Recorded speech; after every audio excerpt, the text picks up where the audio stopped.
Hello and welcome back, ladies and gentlemen, to another Historical Humans Heritage. And today we are going to Tibet, where we are looking at the historic ensemble of the Potala Palace, which is one of the greatest architecture buildings, I say, in the Himalayas, quite honestly.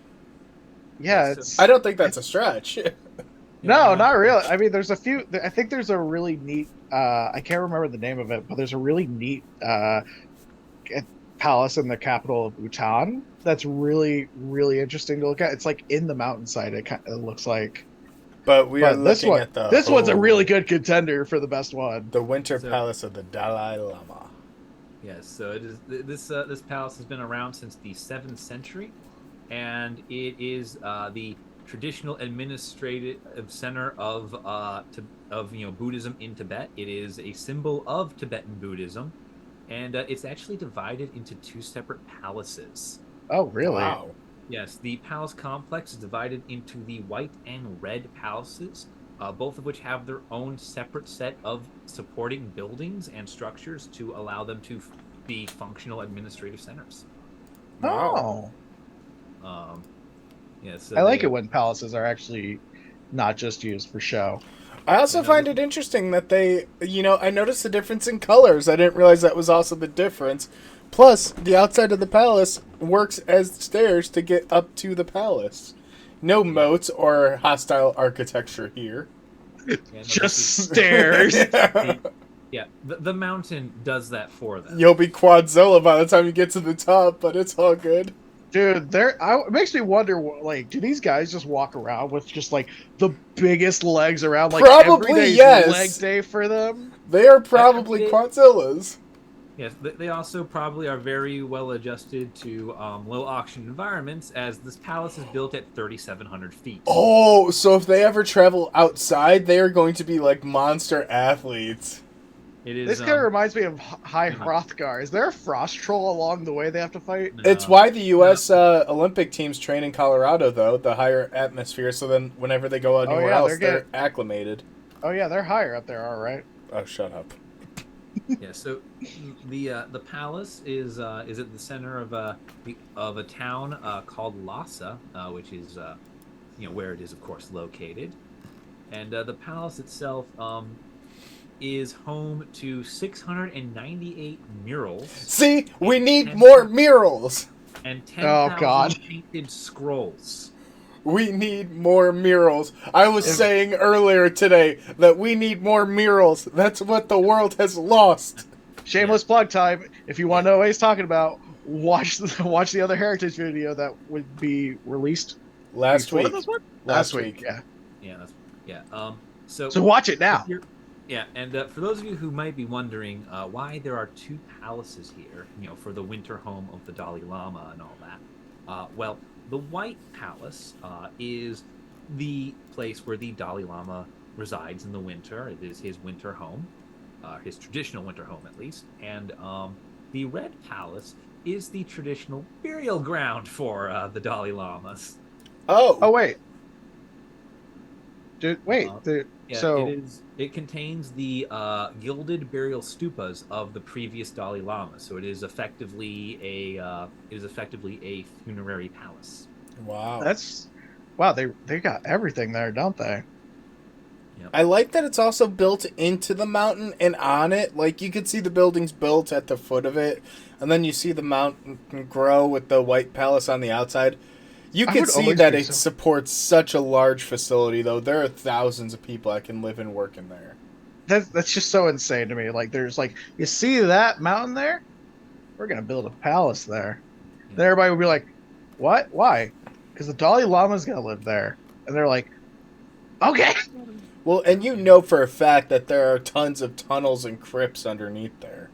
Yeah, and yeah, oh yeah, definitely. And one of the things, because we're talking about the structure of this place, the structure isn't strictly Tibetan only, because this is you know a Buddhist monument first and foremost. It is the home of the Dalai Lama, of the the head of the Buddhist religion. So it also features um, architectural influences and artistic styles from outside of Tibet, from such places as Nepal, India, and even China. Wow. Oh, That's right. There's a bit of Chinese architecture in here as well, sprinkled in among it. You can't see it because the Tibetan architecture is just very much predominant. did we talked about this a little bit in the Tibetan Book of the Dead, didn't we?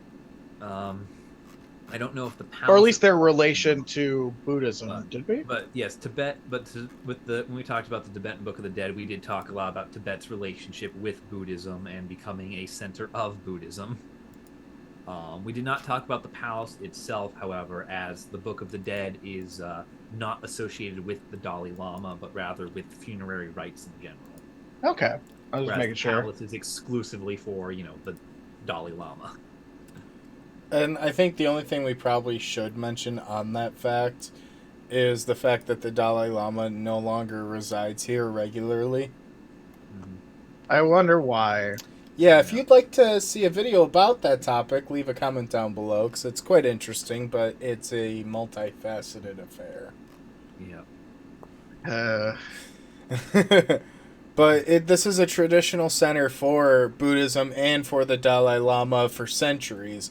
I mean, this hill has been occupied for how long now? Well, it dates back to the 7th century as the winter residence of the Dalai Lama. So about 1400 years. And this most recent incantation, or the. Yeah, interesting. Yeah.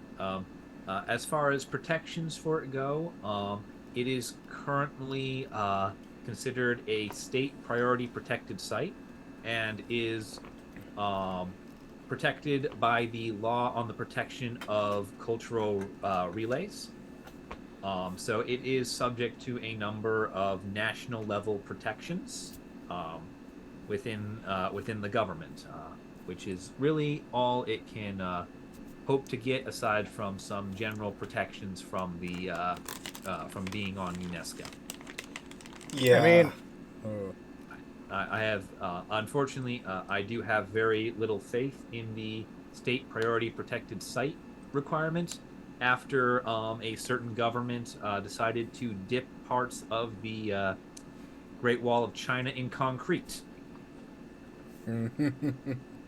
So we are all apprehensive. I do not believe this beauty will be intentionally destroyed anytime soon, but again, we remain apprehensive. There have we can been also there's just also been certain attempts by the government to replace members of that religion and to try and assert certain control, and it leaves them in a very precarious situation, and it leads to why the Dalai Lama doesn't reside there regularly. yeah, it's complicated. It's a long story. We might do an episode on it. If Probably, yeah. We but probably won't unless the community really wants us to, because this is the realm of modern politics that we are getting into. I mean, it is. It's one of those. It's one of those. It's an ongoing issue. The start of the issue is a little bit older, but the effects are still going on today. Yeah, But, and it but, actively um, affects millions of people. But yeah, we figured that this would be a nice tie-in to the Book of the Dead. I mean, we did it a couple weeks ago at this point, but it's a nice tie-in and it's a great thing to talk about. and just look at how magnificent this palace is. Just take a look at that view there, And and imagine the view from it. oh, I can't imagine what that view is on the other Yeah, side. we're Looking always out. looking at it, but what the view looks like away from all these monuments. Oh, Especially right on the roof of the Red Palace, like overlooking the mountains and the view. Oh. I bet it But does have a very religious feeling. I bet it does have a very surreal feeling on top of that. having been in it makes you like you wonder like if you're not part of a religion or like a major religion and you visit like a very holy place like some place like this um you get that weird sense of like yeah I get it That was me at the it's a Hill of feeling Tara. yeah But yeah, with that spiritual transformation from two of our hosts, I believe we'll be bidding you adieu. Oh, Will we not, Justin? yep. See you guys.